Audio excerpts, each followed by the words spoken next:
welcome. It's time for the 2024 Autocar Awards, and every year it's all about the cars and bikes, but we also like to talk to the people behind the scenes, the dealer partners who drive them into your homes. Well, in today's Autocar Dialogues, presented by Reliance General Insurance, we're going to talk about connectivity, technology and the industry as it readies to fuel the future. How much have dealerships had to change? How much have they had to adjust themselves? That's what we're going to find out with our panelists today. And we have with us Mr. Sharath Vijay Raghavan from the Sundaram Group. We have Mr. Rahul Dev Sharma from the Gargia Group. We have Mr. Amit Maniktala from Topsell Toyota. And we have Mr. Rajiv Jindal from Makino Techno. Interesting topic, gentlemen, because I think there's so many changes that this industry is undergoing. It's safety regulations. Technology is changing so rapidly. Powertrains are changing from ICE to EV. So there's so much going on in the industry. Being a dealer cannot be easy because there's so much to adapt to, so much to change. I throw it open to any one of you guys who wants to talk to me first and let me know how difficult has the transition been, because you've also had COVID to deal with in between. I think COVID was tough, but change was not tough. It just happened along the way. With the help of the OEM, the manufacturer, wasn't too difficult for us. Yeah, adapting between EV and ICE, because service, everything is quite different. So it's training the staff in two different directions as well. See, the EV story is still some time away. The problems continue to plague the consumers in terms of range, in terms of high costs, dependent on government subsidies, and battery costs post-sale, second sale. So these are all big issues that people are still concerned and worried. So it will take time for all this to happen. Today, the lithium-ion battery is running at about $165 a kilowatt hour, and that's extremely expensive. So I think we will have a period over which we will have both the IC engines and the EVs going together. The infrastructure creation, all that is going to take a hell of a long time, particularly in India. And if you don't have charging facilities, nobody's going to go long distance. And you can't have a car just for city running for a very large number of people who would like to have one car and use it for all purposes. So I think we are going to see a period when we will have IC engines and we will have electrics. And I think the dealerships will slowly transition into it. Yes, I think the basic point you have to understand, even if it does impact, where will it impact? There will be two aspects to it. One will be the inventory management of parts. There we already operate on a very complicated matrix. It's not like we are doing only diesel or petrol. We have BS4.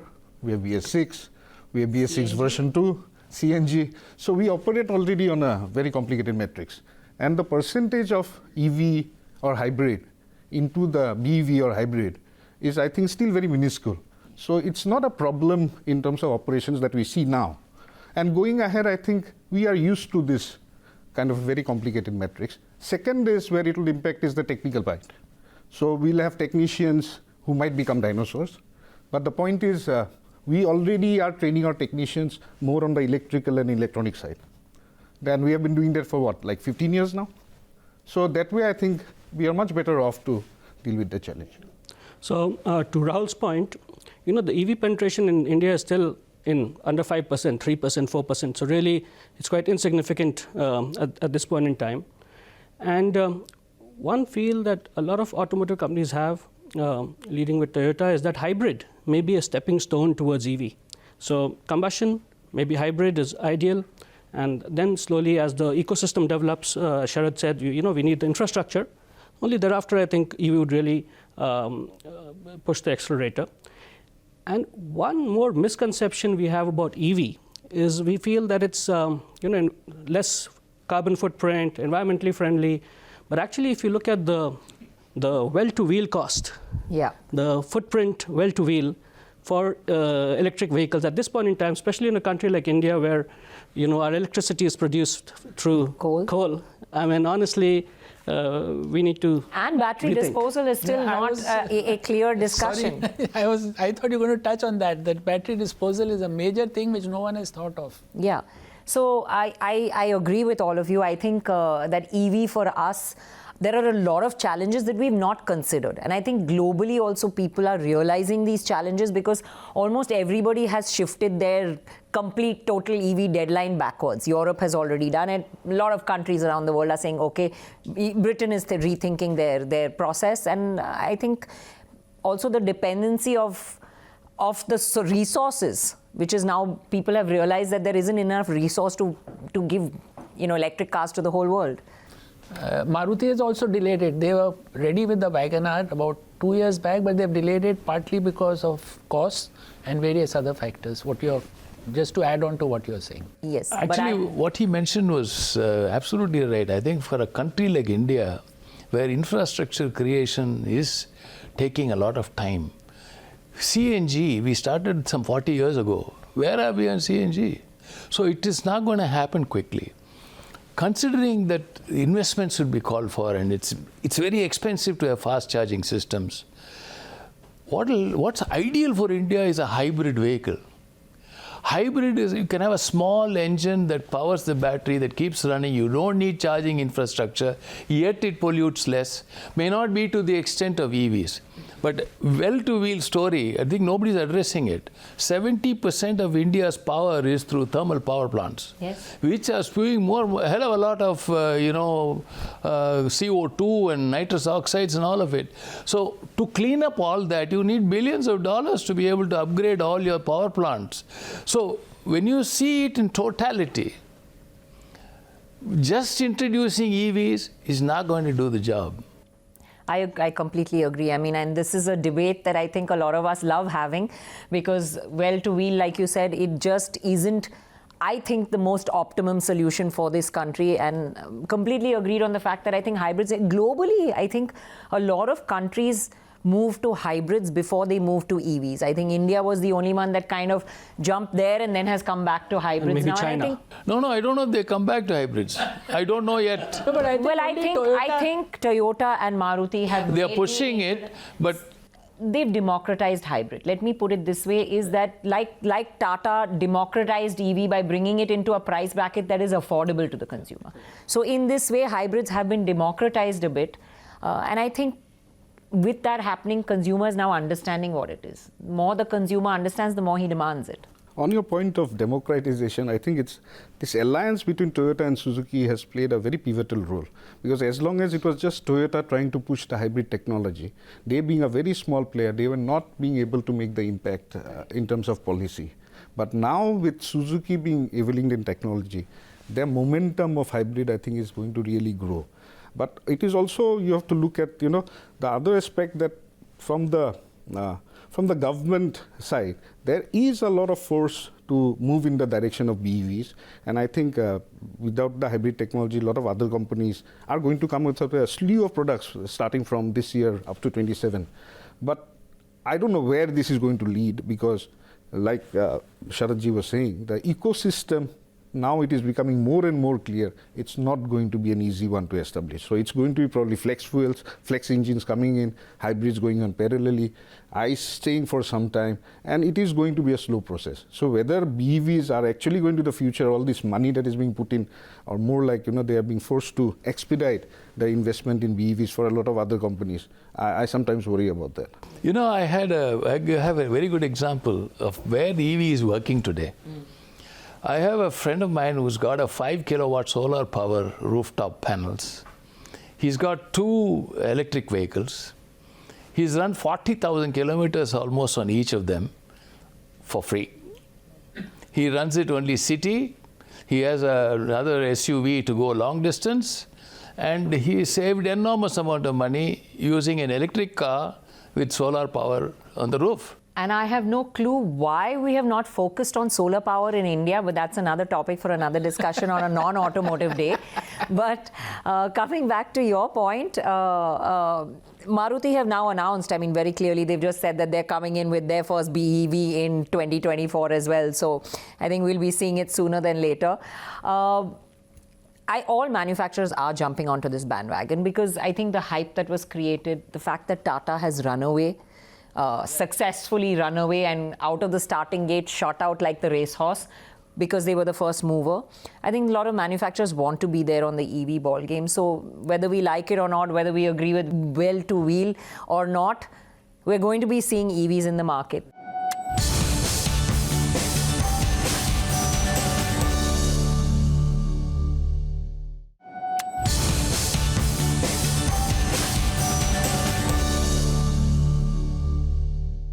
It's not only EVs, right?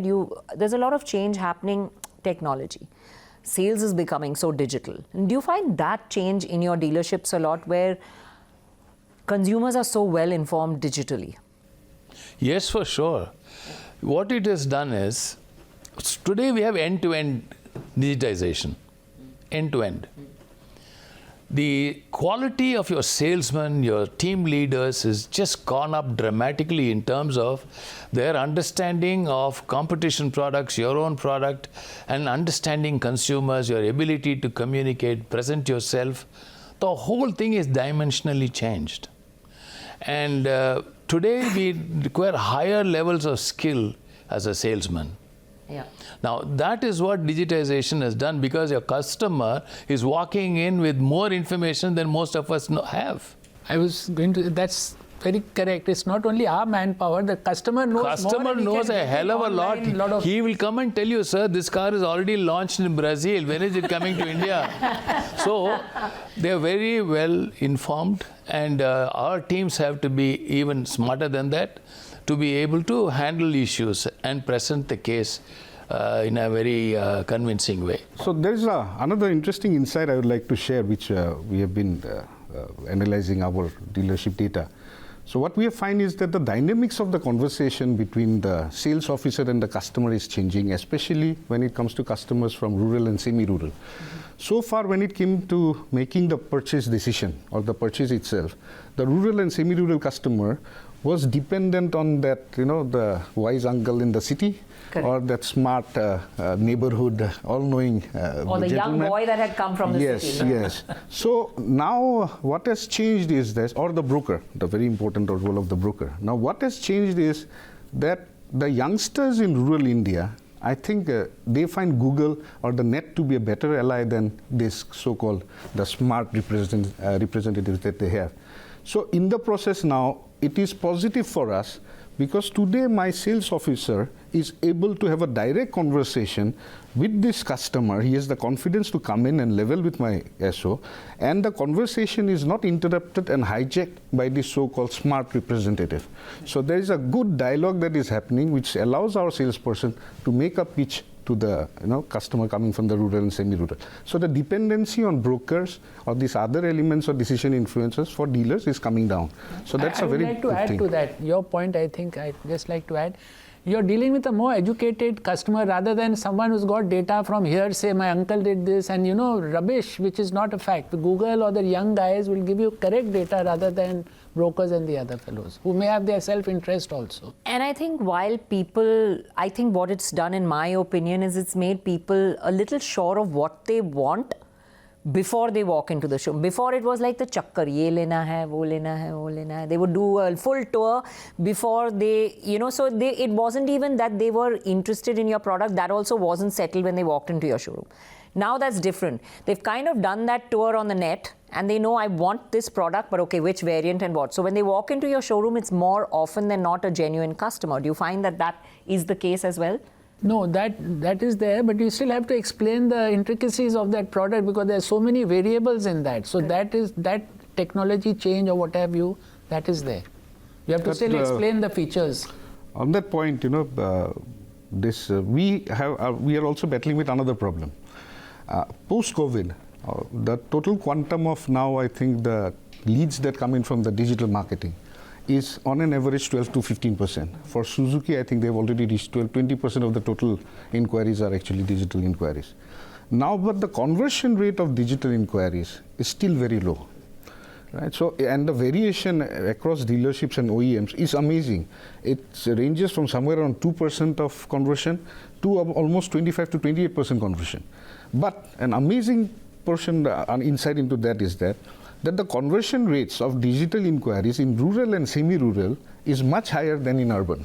Wow. So the dependency of rural people actually on the usage of the net for the whole purchase process is more than in the urban. Urban, what we are seeing is that digital inquiries are also going up and tele-ins are going up. So he gets an influence by what he sees on the net and he picks up the phone to talk to us. But a huge part of the purchase process when it comes to interior or rural India is actually a lot is going through digital. So that's a marked difference that we are observing. That's an interesting insight to know that. Now, actually, if you see the interior country, we operate in tier 2, tier 3 towns. In the last 5 years, there's been a huge change to how people are buying cars, particularly post-COVID.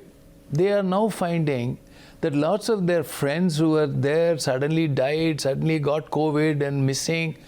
They don't know how long these guys are going to live, so there is an inclination to splurge more than before. So not the cheapest cars are not selling. No. No, it's the next level which is selling. And luxury, I mean, the luxury market is booming. What they are saying is, I don't know if COVID or Dovid will hit me tomorrow. Might as well buy what I can with my money now and enjoy it. So that's actually driving the game. Why only rural? Everywhere. I'm not saying the cheapest car more. I'm selling the next level more. And No, that is actually in general, but tier 2, tier 3 is picking up. I think fact. base model is in theory these days. You don't sell any base model. It's we're not supposed it's the to. attractive price that brings the customer in and all that selling. We're not supposed to. Yeah, you're not supposed to. So the challenge, I think, to what this digital transformation is bringing in is the transition from click to brick. So how do we manage our customers when they inquire online? How do we drive them to a showroom and still ensure that we give them a seamless, experience? So the transition from where he looks your product up to when he comes to the showroom to when you close the deal, it has to be very seamless. I think this is something which we still, I think the OEMs are in the process of perfecting. We're trying to grapple with it. Yes, they are. Yeah, I think Mercedes is one of the first manufacturers to go into the retail of the future, which is everything is online and centralized, and the dealerships Even are there to Maruti. provide the experience. Maruti also, tremendous online. Yeah. So, I think you talked about how dealerships would evolve. I think dealerships of the future will be smaller, slimmer, smarter, and sustainable. So smaller will be driven by rising real estate prices. We just can't afford to have those huge showrooms anymore. Slimmer, I think technology will bring in efficiencies. We have express maintenance bays which churn out maybe 15, 20 vehicles. So you need maybe lesser manpower. Smarter through technology. With all the technology that is available to us today, we have top-notch CRM. We have at a Toyota dealership today, you have a camera which actually, when the vehicle enters the gate, it captures the registration number, and when the gentleman walks into the dealership, welcome, Mr. Mr. Sharma. So it's right there. So technology is going to play a pivotal role in making our dealerships smarter. We don't even need space. We have those kiosks these days where you can see all the variants, where you can see all the colors. So you have a minimalistic showroom with one vehicle on display, like Apple or like a Tesla. And you can still deliver what the customer wants, the information that he wants. And finally, I think sustainable, because I think the next gen expects that as part of the package. On a lighter note, he has a huge setup. Are you planning to downsize? But I somehow, I'm sorry, I somehow don't agree to this, especially not in the context of what I see happening in India. See, when it comes to making a purchase decision, suppose I buy a flight ticket, I might be buying from Indigo, Akasa, or Air India, Air Asia, whatever I do. So the attributes when I'm looking at it, are very different. I'm looking at convenience of my time. I'm looking at how fast I can get there, or the price that matters. But I think buying a car in India will continue to be a very emotional decision. That I don't think it is absolutely true. It's not going to go to feel, touch, smell. Yes. Feel, touch, smell. Yes. So what is happening is that this quantum of inquiries that have gone up actually has resulted us in now working more on the salesperson and augmenting our sales team, because the digital inquiry customer is also very impatient. He wants his queries to be addressed as soon as possible. So the person, the moment after he has made the inquiry, now the race, the competition among dealers is that whose person will get to the customer first and provide the first human interface. So I think this need will only go up in India. In developed countries, the customers also behave differently because they know that there is a dearth of overall manpower. In New Zealand, you go to an airport, everybody knows from starting to entering to the gate to the flight, you'll hardly meet anybody, right? Here, it's not going to work that way. We have to express our emotions. I don't like somebody, I have to scream at someone, So we will go through that, and I think that's why I feel the manpower requirement already, our IT systems have become complicated, it's become expensive. We need more IT support system. In dealerships have become small IT companies, so much of systems. No, but I think you're right. I think you have a point there because a car is not as simple as getting something off Amazon, which we might be willing to do digitally. For us, car is a lot of a family decision. It's more an emotional decision. And it's a big decision often in homes. And I think for that, we still prefer to have that face-to-face to know that there's someone we can go to if something goes wrong afterwards. And that is where the dealership comes in big time. Actually, the car is sales experience. The car is all about servicing. Yeah. No, exactly. Not about just how it looks. About sales and with all, what I want to add and little bit contradicting, all new dealerships are coming with bigger establishments. So I differ with you on the slimmer part. Fair. On the smaller part. No, but one thing, that's how it's going to go. That's the future. Because you won't make both ends meet in a dealership business if you have huge real estate invested. That's what's happening now. It's changing, already changing. Now you will see, going forward, most of the companies are going to start shrinking and even letting fewer cars in the showroom, and for you to go digitally and see whatever you want to see and move on. So I think at what speed it will happen, I really don't know, but it's going to happen. And we are seeing it in some of the brands that we deal with at the moment. So to Rahul's point, I agree completely. Touch and try cannot go away. But that just means you have many more test drive vehicles. Even the way Toyota is going, right? They doubled the fleet of test drive vehicles. Huge numbers. Mercedes, if you see the range of products that we have, it's quite a lot. Highest. So, when we need them, because people are putting in a lot of money, they must be able to see what they're really getting. Yeah, that I think is the bottom line when it comes to the discussion with dealers. I think the bottom line for dealers is going to become more and more difficult because as of now, everybody seems to be chasing the top line. The bottom line cannot be elusive. Without the bottom line, dealerships will fall through. This is something OEMs have to realize. There has to be subsidization coming in terms of, like for example, I really don't know how a dealer in Bombay survives selling 200 vehicles. He doesn't. If I sell 200 vehicles sitting in Guwahati, in Assam. He's selling a lot more somewhere else and yeah, maybe, but at a huge cost. But this real estate cost, and so there is an unevenness overall in the market in terms of dealership cost structures, and that is something that I think OEMs will have to constantly recognize, and that has to be part of this challenge of transformation. Well, a very interesting debate on this topic of Autocar Dialogues, and we could go on talking for another half an hour with these gentlemen because it's been very, very interesting. A lot of interesting points, but I think we can sum it up by saying dealerships may get slimmer, smaller and more sustainable, but they're definitely here to stay. We want them to stay.